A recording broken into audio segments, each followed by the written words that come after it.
Daniel Carter looked at the message on the screen and felt his stomach tighten. After 3 years of peace, the Galactic Alliance broke the Treaty of Proxima. The agreement that guaranteed fair trade between Earth and the 7 most powerful alien species in the known galaxy was now just empty words. The comm of his office hummed. "Mr. Carter, the secretary wants to see you now." Daniel straightened his tie and took a deep breath. The 42-year-old spent 15 years in the diplomatic service, earning respect for solving problems without making enemies. People called him the peacemaker. Today, that reputation would be tested. The Secretary of State looked up as Daniel entered the crisis room. 6 other people were sitting around the table, their faces grim. "They cut off the 3 shipments of helium," said the secretary without greeting him. "The Mars colony has 8 weeks of reserves. After that, their power systems fail." Daniel nodded. Helium-3 powered most of humanity's off-world colonies. Without it, thousands of lives would be at risk. "The Alliance claims we violated trade regulations," said Olivia Wells, Daniel's assistant and the department's top data analyst. Her blonde hair was tied into a tight bun and dark circles under her eyes suggested she hadn't slept. "But that's not true. We follow all the rules." "It's Zorax," said General Peters, the military advisor. "The reptilian members of the Alliance never wanted peace with humans. They were waiting for an excuse." Daniel sat down and studied the reports. Markets across the planet were already collapsing. Fear was spreading. "What do we know about the Alliance Council vote?" Daniel asked. Olivia opened a holographic display. The Zorax led the attack, but needed 4 votes to suspend the treaty. Somehow, they convinced the Philasians and Vex to join them.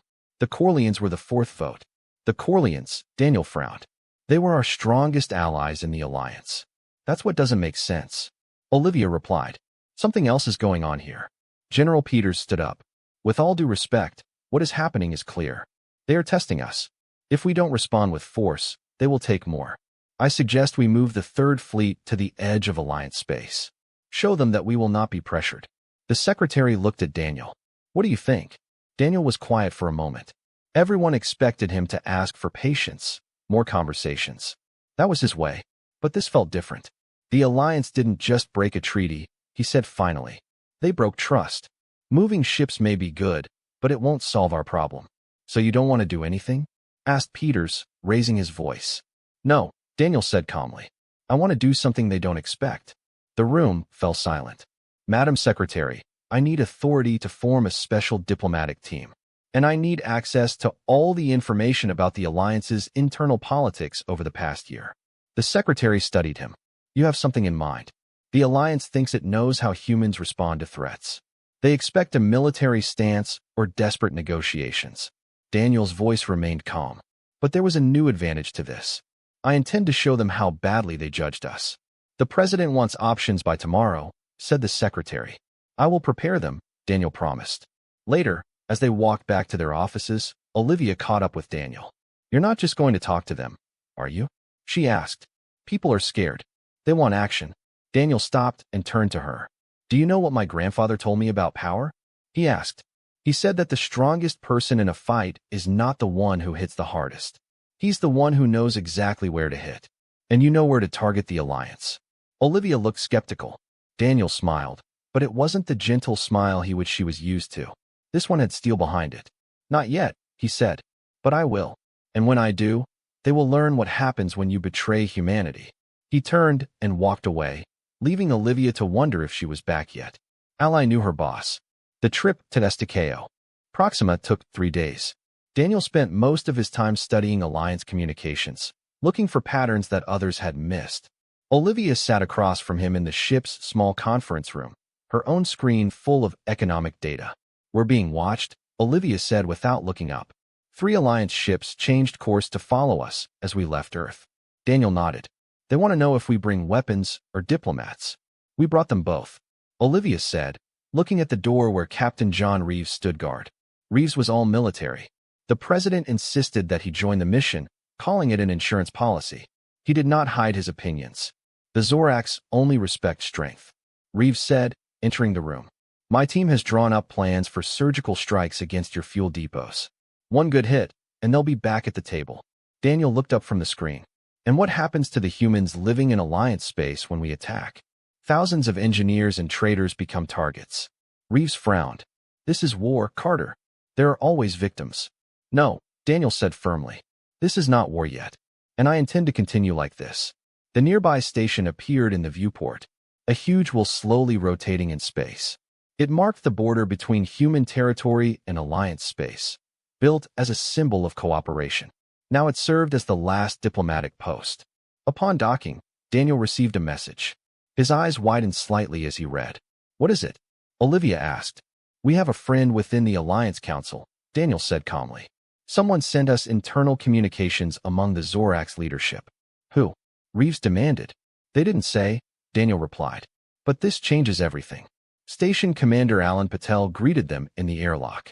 His face was tired, the tension of recent events visible in the lines around his eyes. Half of my team requested a transfer back to Earth, Patel said as he led them through the busy hallways. Everyone is waiting for the filming to start. We won't get to that, Daniel assured him. Patel gave him a dubious look. The Zorax moved warships to their border stations. Their ambassador left 3 days ago without saying a word. Daniel's team set up shop in the station's diplomatic quarters. The screens displayed data from all of Alliance space. Trade routes, ship movements, public announcements. Daniel studied everything, looking for connections. See this? Olivia said that night, pointing to her screen. Resource prices in 3 sectors controlled by the Zorax increased shortly before the treaty violation. They are manipulating the markets, Daniel reported. But why? The Zorax already have more wealth than they can spend. Power, Reeves said from the door. It's never about money. It's a question of control. Daniel nodded slowly. Yes, but control of what? He brought the message from his anonymous source. It contained minutes of a private meeting of the Zorax Council. Most of it was technical jargon, but one phrase stood out. The human problem requires a permanent solution. They are afraid of us, Daniel said suddenly. They see how fast we are growing, how quickly we adapt. They are trying to contain us before we become too powerful. All the more reason to attack them now, Reeves insisted. Daniel shook his head. No, their fear gives us the advantage. He pulled up a map of Alliance space, highlighting political boundaries and flows of resources. The Alliance is not as united as they want us to think. The Corleans voted against us because the Zorax threatened their mineral supply lines. The Vex joined because of religious pressure. You can't fight religion with diplomacy, Reeves scoffed. In fact, Daniel said with a hint of a smile, this is exactly what I intend to do. He turned to Olivia. Get in touch with the Earth. I need 2 more people. Dr. Lisa Monroe of the Economic Council and Adam Wright, the xenoanthropologist. What are you planning? She asked. Daniel looked at the star map, his eyes determined. The Zorax think they know humanity's weaknesses. It's time we show them that ours are not the only ones that can be exploited. Dr. Lisa Monroe arrived at Proxima Station, looking like she had just come from a university lecture. Her curly hair was pulled back, and she carried a tablet full of economic templates. Adam Wright followed behind her, a tall man with gentle eyes who had spent 10 years living among different Alliance species. The situation is worse than we thought. Lisa said that after analyzing the data, the Zorax aren't just cutting helium-3. They are pressuring other Alliance members to reduce all human trade by 60% over the next month. Daniel nodded. They want to slowly starve us. Make us desperate enough to accept new terms. The team gathered around a large table. The screen showed maps, trade routes, and cultural information about each species in the Alliance. Daniel stood at the head of the table. We need to understand what each species values most, he said. What they fear losing. What taboos they will not break. Adam pointed to an image of the reptilian Zorax. The Zorax value strength above all else. They respect enemies who demonstrate power, but punish any sign of weakness.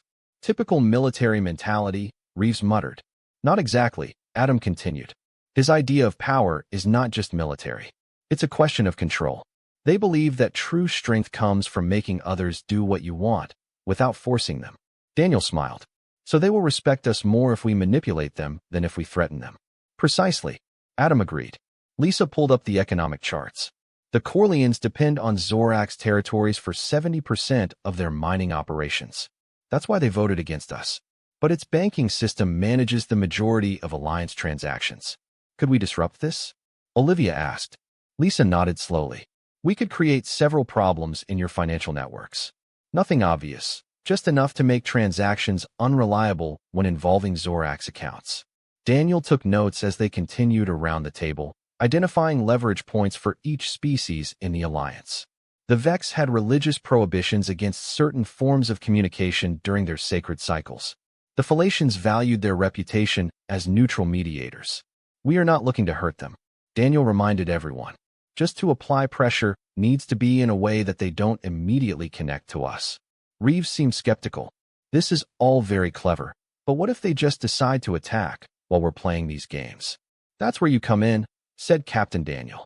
I need you to position our defensive fleets to protect our colonies without appearing threatening.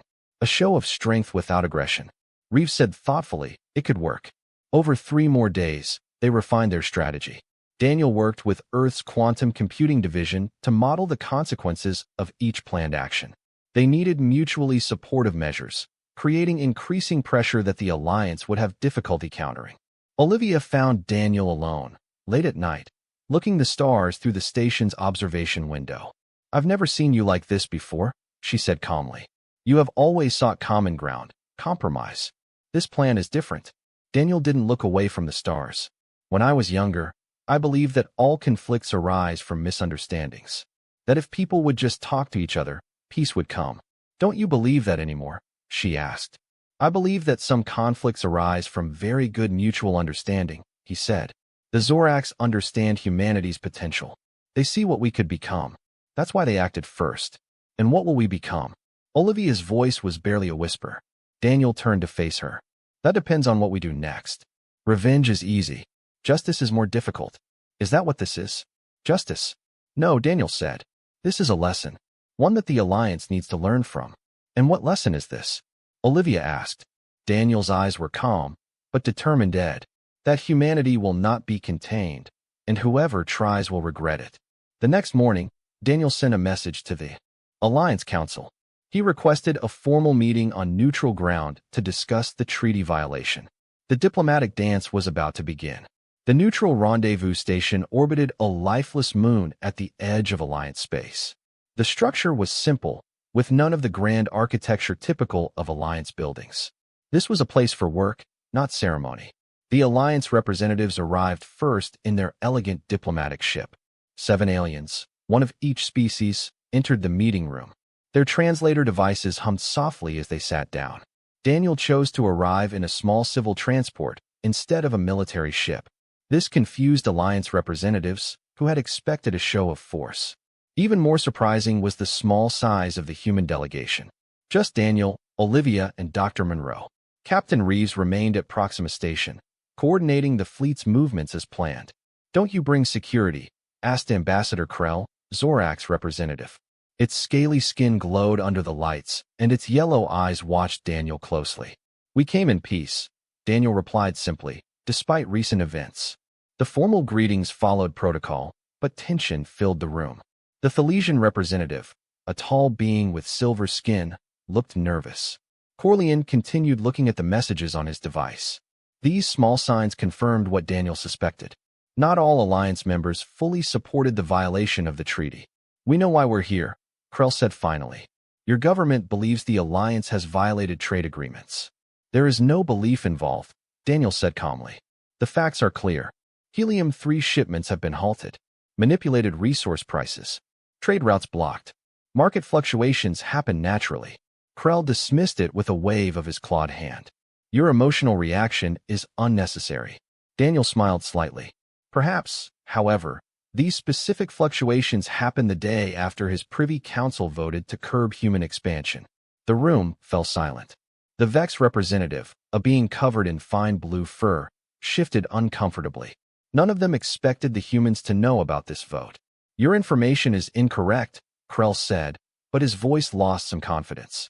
Daniel did not pursue the matter. Instead, he surprised them again. Terra is prepared to negotiate adjusted commercial terms. Whispers passed among the Alliance members. This was not the angry human response they had anticipated. We suggest a 30% reduction in exchange volumes while new agreements are drawn up. Daniel continued. All existing colonies will maintain current levels of supply. Krell's eyes narrowed with suspicion. The offer seemed very reasonable, very easy and military positioned. We will only maintain defensive positions, Daniel assured him. Earth has no interest in conflict. The meeting continued for another 3 hours, with details discussed and initial structures established.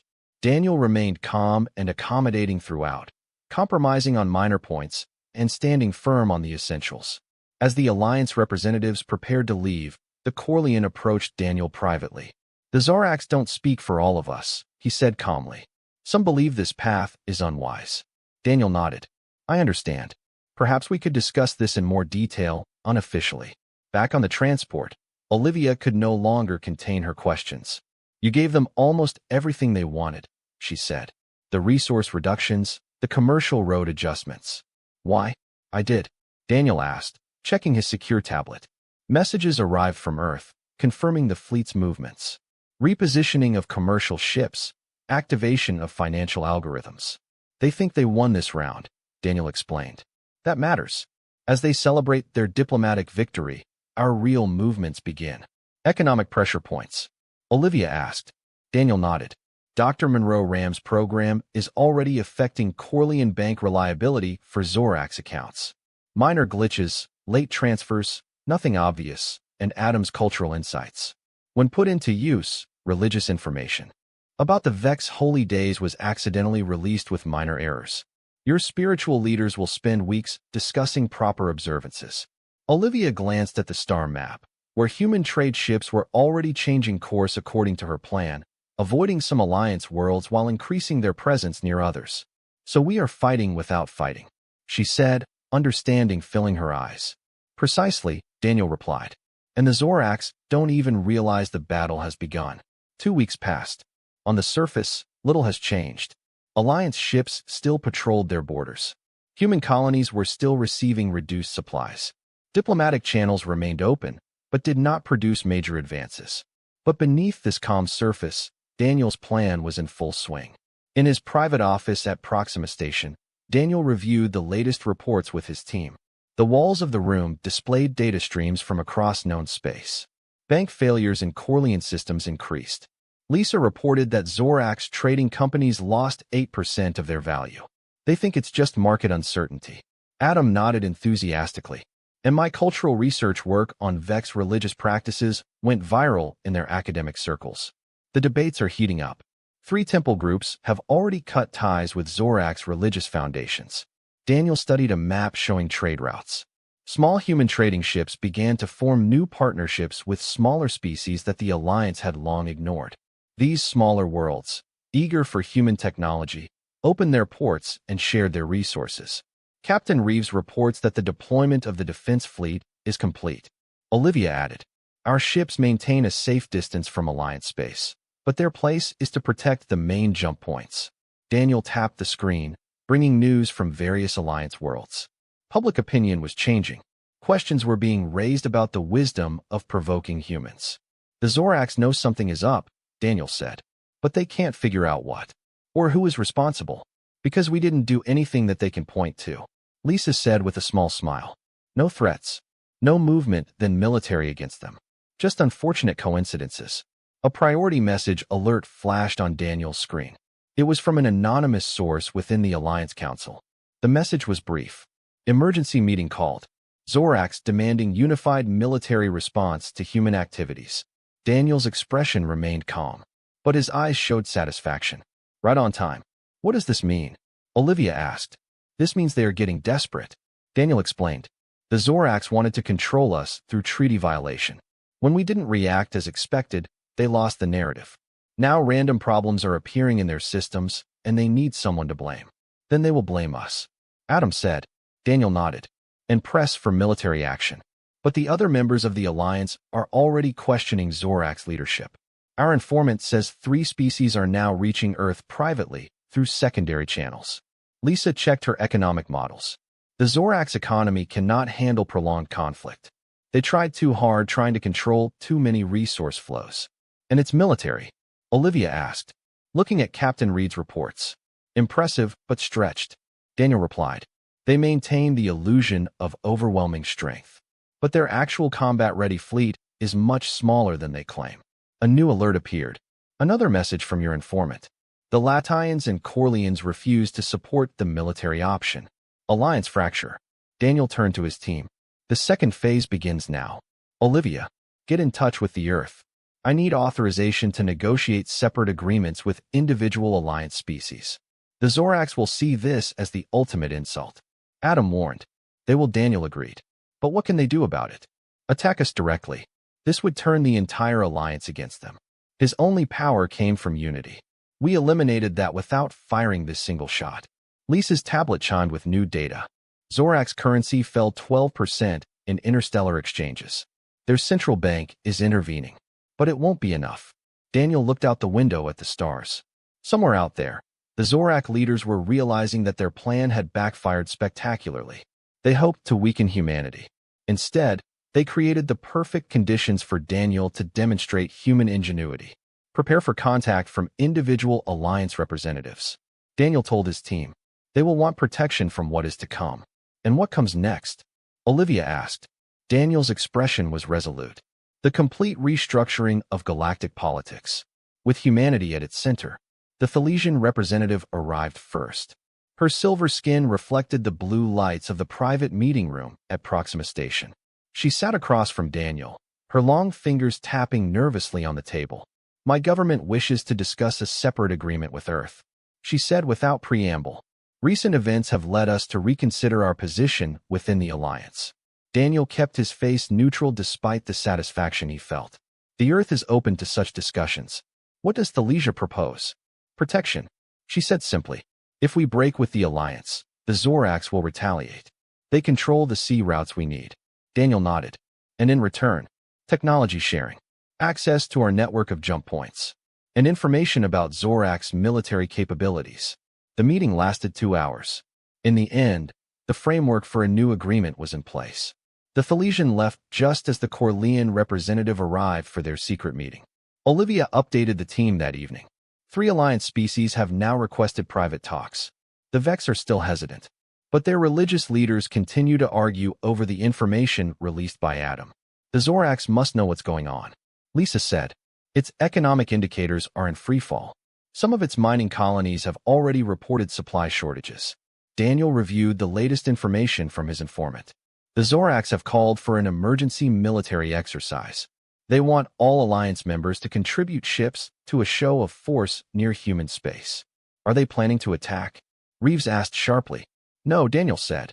They are trying to reassert control over the Alliance. To remind everyone that he holds military power. Adam looked up from his cultural analysis. It won't work. The Thalesians value their reputation as peaceful mediators. The Corleans will not risk their financial systems. Neither of them will participate in a military demonstration. Daniel's prediction proved correct. The next day, the news spread across all channels. The Zorax military exercise had begun, but only 3 of the Alliance's 7 species contributed ships. The enormous display of unity they had planned seemed instead to be a revelation of division. That afternoon, an urgent message arrived from Ambassador Zorax. This interference in Alliance affairs must cease. Krell's message stated, humanity does not understand the forces it is causing. Daniel didn't respond. Instead, he activated the next phase of the plan. Earth formally offered individual treaties to 5 Alliance species, carefully designed to provide what each needed most while isolating the Zorax.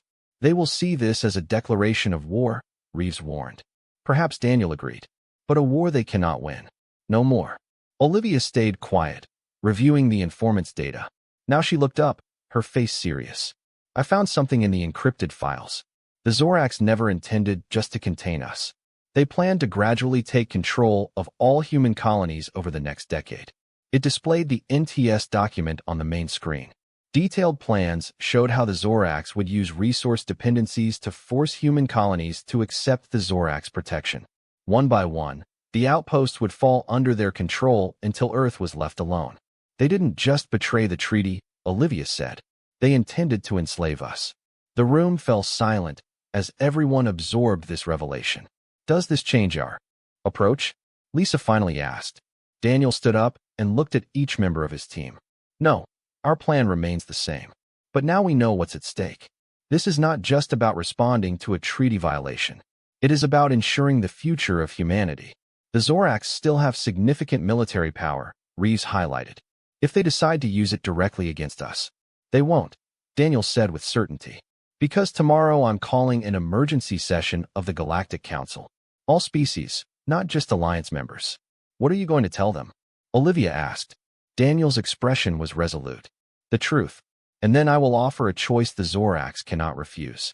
The Galactic Council chamber was larger than the meeting rooms Daniel had used before. Representatives of 22 species occupied the curved rows of seats. Some were powerful members of the Alliance. Others were independent worlds. Some were smaller species that rarely participated in galactic politics. Daniel was on the central podium. Olivia and Captain Reeves beside him. On the other side of the chamber, Ambassador Krell and the other Zoracs delegates watched with cold yellow eyes. I thank the Council for calling this emergency session. Daniel again. His voice was calm, but spread throughout the room. Earth does not make this request lightly. The Elder of the Council, a being of an ancient species that predates the Alliance. Motioned for Daniel to continue. For 3 years, the Treaty of Proxima guided relations between humanity and the Alliance. 3 weeks ago, that treaty was violated. But the breach was just a symptom of a larger threat. Daniel activated the display system. Documents appeared in the air above the chamber. Zoracs' secret plans that Olivia discovered. These are internal communications from the Zoracs, detailing a long-term strategy to subjugate not only humanity, but eventually all independent worlds. Angry screams erupted from the Zoracs delegation. Lies, Krell hissed, made by humans to divide the Alliance. The Council Elder raised his hand for silence. Are these documents authenticated? They are, said a new voice. The Corleone representatives rose. Our banking systems found evidence of these plans when reviewing Zoracs' financial projections. We can confirm its authenticity. The Thales delegates were next. Just like us, the Zoracs have been placing military assets in position for years under the guise of defense initiatives. One by one, representatives of 4 Alliance species confirmed the evidence. Krell's scales darkened with rage. This is human manipulation. He growled. They interfered with our systems, spread disinformation, and turned allies against each other. Daniel didn't deny it. We respond to a direct threat using all the tools at our disposal, without firing a single shot. He touched another control. New images appeared. Earth ships delivering emergency supplies to outer colonies. Human doctors treating alien patients. Joint research initiatives. Humanity does not seek domination. We seek partnership. We believe that all species thrive through cooperation, not subjugation. The chamber was silent now, all eyes on Daniel. And to demonstrate our commitment to this belief, Earth would like to propose a new galactic structure, not dominated by the Alliance or humans, but a true cooperative of equal worlds. Daniel outlined his proposal. A new board with rotating leadership, trade agreements that benefited the developing world, shared technology and scientific advancement, defense packages that protected smaller species. This is naive idealism. Krell retorted. The galaxy does not work dreams and good intentions. Maybe not, Daniel acknowledged. But it can work in mutual interest. The Alliance is at a crossroads. 4 of its 7 members have already indicated they will withdraw unless significant changes are made. The Zorac delegation urgently spoke among themselves. Their position was crumbling before their eyes. This human offers nothing but words. Krell tried again, addressing the other delegates. The Alliance offers real power, real protection, and true subjugation, added the Vex representative, speaking for the first time. Our religious scholars have reviewed the evidence. The pattern is clear. The Zoracs seek control, not cooperation. Daniel waited while the debate continued. He had laid the foundation perfectly. The Zoracs were isolated, and their allies turned against them one by one. Finally, the Council Elder called for order. We will recess for a day to consider Earth's proposal. When we meet again, each delegation will present its position. As they left the chamber, Olivia looked at Daniel with a new understanding. You never intended for this to end in conflict. There are many forms of power, Daniel replied. The Zoracs understand only one. Today, they learned about each other. When the Galactic Council met again the next day, the chamber looked different. Alliance delegates no longer sat together. The representatives of the Zoracs were transferred to a smaller section, and their once dominant position was seen sensibly decreased. Daniel stood calmly in the center of the chamber, with his team behind him. He didn't sleep, spending the night responding to messages from various delegations and refining the details of his proposal. The council elder called the session. Each delegation reviewed Earth's proposal for a new galactic structure. We will now hear your positions. One by one, the representatives spoke. The Philasians, Corleans, and Vex have formally announced their withdrawal from the alliance. 17 non-alliance worlds expressed support for the new cooperative structure. Only 3 species remained loyal to the Zorax. When everyone had spoken, the oldest turned to the Zorax delegation, Ambassador Krell. Your position is clear, but I ask directly. Will the Zorax accept the will of this council? Krell's scales were numb, a sign of stress in his species. He looked around the chamber and saw what Daniel had planned. The complete political isolation of a once dominant power. The Zorax recognized the council's decision. He said finally, his voice tight, with suppressed anger. We will participate in this new cooperative. A murmur of relief passed through the chamber. Everyone feared that the Zorax might choose conflict over agreement. Daniel took a step forward. There must be guarantees, he said. A system that prevents future violations and holds all members accountable, including Mirth. He presented the verification protocols his team had developed. Transparent resource tracking, regular inspections, shared technology oversight. Most importantly, the economic consequences are directly incorporated into the agreements, triggering automatically if violations occur. No more subjective judgments, explained Daniel. There are no more political maneuvers. Actions have immediate and predetermined consequences. Council-approved framework, working groups formed to finalize details. The Galactic Cooperative would be officially launched within 6 months, replacing the fractured alliance. When the session ended, Krell approached Daniel. The movements of the Zorak diplomats were rigid and formal. You won this round, human, he said calmly. Remember that the game continues. Daniel met her gaze firmly. This is not a game, Ambassador. And there are no rounds. Just a future that we build together or destroy separately. Later, back on the human transport, Daniel's team celebrated. Earth has achieved more than anyone could have strived for when the crisis began. The human colonies would be safe. Trade would resume under better conditions. Terra H would hold a founding role in the new cooperative. A toast to the diplomat who conquered without an army, Reeves said, raising a glass to Daniel. Daniel shook his head, not achievement, but resolution. As the others continued to celebrate, Olivia found Daniel alone, looking at the stars through a window. There's something I'm thinking about, she said. Did you plan all of this from the beginning? Or did you make it up as we went along? Daniel smiled slightly, a little of both. I saw the possibility when I read the first intelligence report. I knew that what the Zorax feared most was human potential, so I showed them exactly what they feared. Our creativity, our adaptability. Olivia said, understanding. Yes, we didn't fight like they expected. We didn't negotiate as they predicted. We changed the rules of the game. The Zorax will try again someday, she warned. Perhaps Daniel agreed, but not soon, and not alone. We show the galaxy what happens when you underestimate humanity. The ship began its journey back to Earth. Daniel would soon present the new agreements to the president and world leaders. There would be challenges in implementing the cooperative, bringing together different cultures and technologies. But the path was clear. The Zorax betrayed the treaty, e.g. thinking it would contain humanity. Instead, they unwittingly thrust humanity into the center of galactic politics. It was not the reckoning they expected,